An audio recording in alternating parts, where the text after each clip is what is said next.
Nous allons voir dans cette vidéo le déploiement d'une ferme en load balancing, une ferme de front web, en utilisant le réseau dit basique dans la solution Olympus Stack, qui intègre un load balancer assez simple et facile à configurer. Donc la première chose qu'on va réaliser, c'est donc justement de créer un subnet spécifiquement pour nos front web. Donc on va créer ce subnet que je vais appeler myFront subnet ou net. Voilà. On sélectionne donc toujours le même Isolated Network qui est l'offre standard et pas celle Kubernetes. Je vais pouvoir à ce niveau-là lui définir son plan IP. Donc à chaque fois qu'on déploie un subnet, automatiquement la solution va déployer une petite gateway qui va justement servir, là dans notre cas, de load balancer. Donc je vais lui mettre une IP privée, .3.254 par exemple, le masque, et donc toutes les VM qui vont être affectées à ce subnet, à ce réseau, vont récupérer des IP de ce subnet. Donc on a la possibilité d'attacher des instances, mais on ne le fera pas ici. Et le nom de domaine, il n'y a pas d'importance pour mon test, je ne vais pas l'utiliser.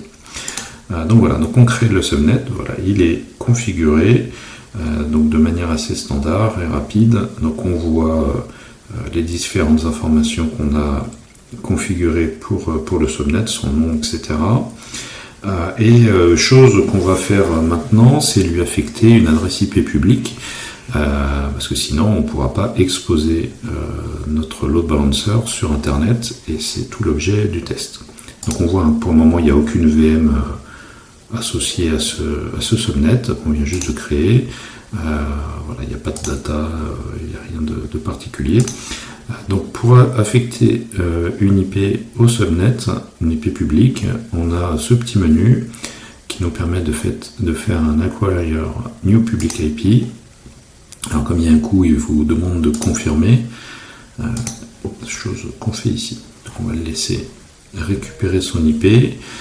Il va affecter l'IP au petit routeur, c'est le machine system qui est déployé quand on crée un subnet.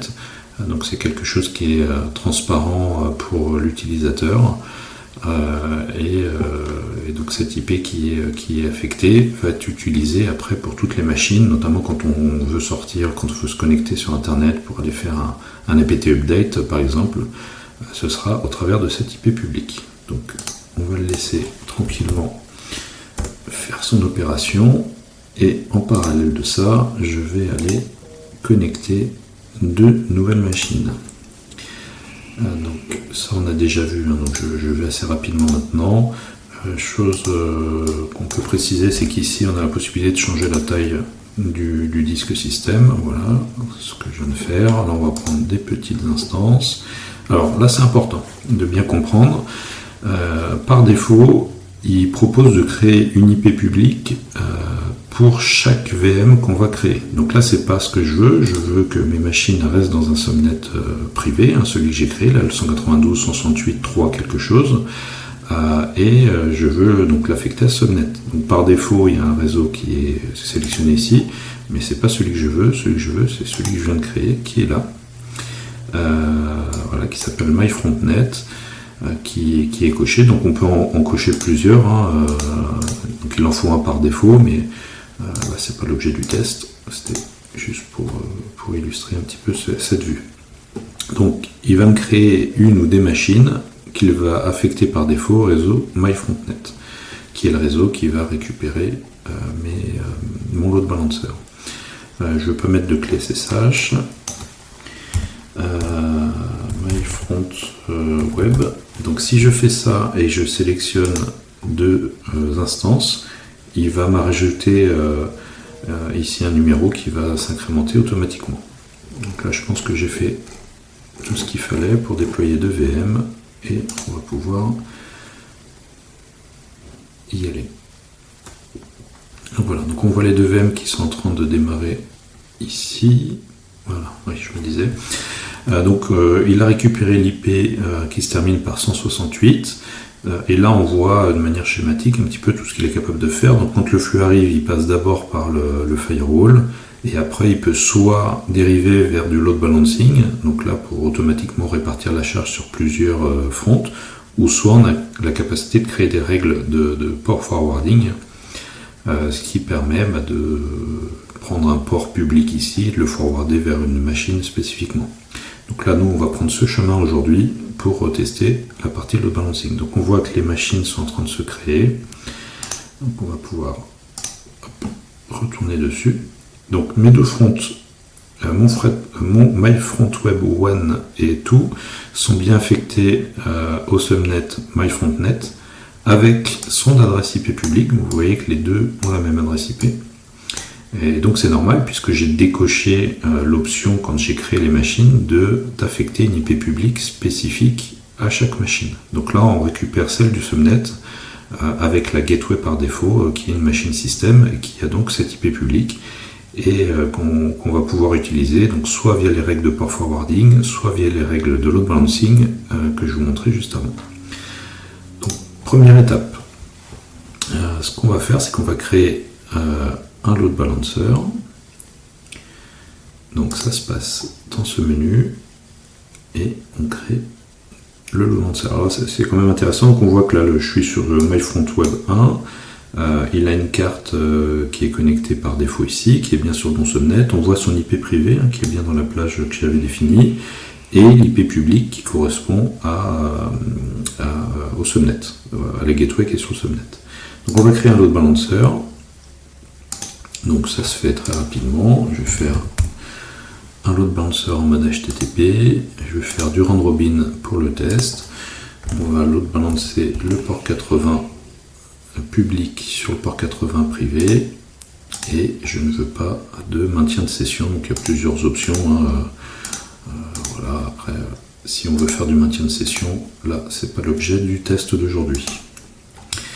Donc, écran d'après, je vais sélectionner les machines qui doivent intégrer, donc les machines du subnet qui doivent intégrer la ferme de load balancing, donc le port 80 que je viens de créer juste avant. Donc là, j'ai sélectionné mes deux fronts. On va le laisser tranquillement se configurer. Et alors, quand on fait ça, c'est pas suffisant. Pourquoi? Parce que là, j'ai créé une règle de load balancing. Je ne sais pas si vous vous souvenez un petit peu du schéma de tout à l'heure. Mais avant de pouvoir se connecter, il faut créer une règle de firewall. Donc tout ce menu-là, quand on est sur des machines dans ce mode en isolated network avec une IP publique partagée, là on travaille au niveau du subnet. Donc toutes les règles qui vont s'appliquer ici vont être disponibles pour toutes les machines du subnet.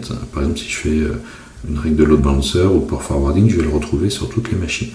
Donc ma règle de firewall qui correspond donc à l'IP public qui est là, je vais pouvoir lui donner une règle qui dit que tout le port, tout internet peut se connecter en 80. Voilà. HTTP add rules. Je vais en profiter tout de suite pour configurer mes VM parce qu'il n'y a rien dessus pour le moment. Donc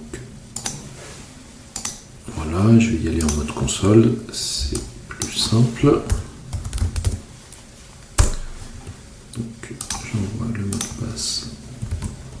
Voilà.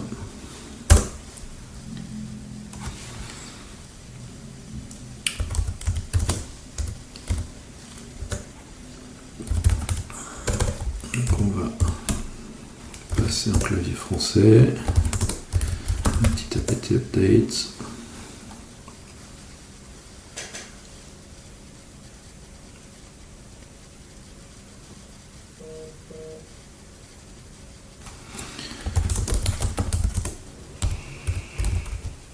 On installe Nginx.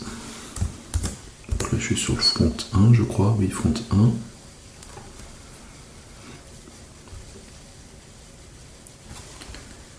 Voilà.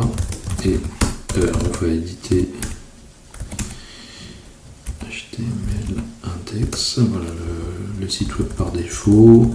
Juste pour reconnaître, on va vérifier que ça load balance bien. Donc serveur 1. Donc ça c'est fait. D'ailleurs, logiquement, ça devrait déjà fonctionner. Voilà. Donc là j'ai mon load balancer qui s'est activé sur serveur 1. Si je rafraîchis, on tombe toujours au même endroit. Hein. C'est logique. Et maintenant je vais aller sur serveur 2. Serveur 2 qui est là. Je vais faire la même chose, installer un serveur Nginx dessus. Toujours notre console.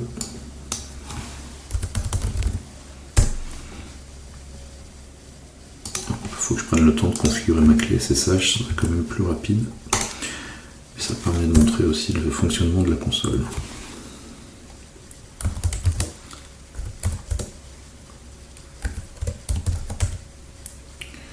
Donc, un autre key FR.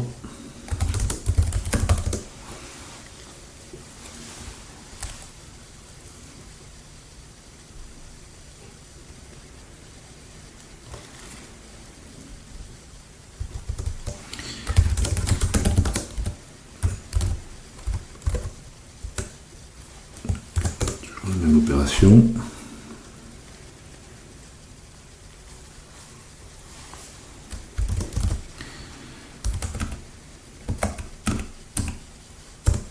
Et donc là, on va lui faire un welcome serveur 2.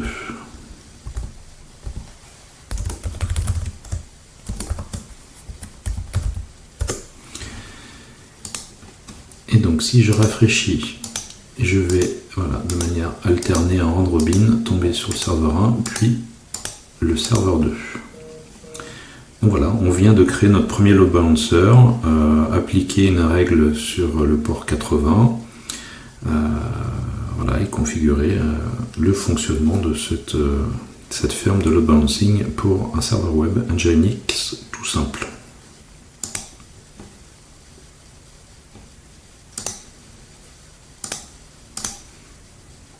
Là, on voit les règles de load balancer qui ont été faites. Oui, je n'ai pas précisé si l'état active signifie qu'au moins une des deux machines qu'on a configurées est active sur le port 80. Donc, sinon, on n'aurait pas ce statut.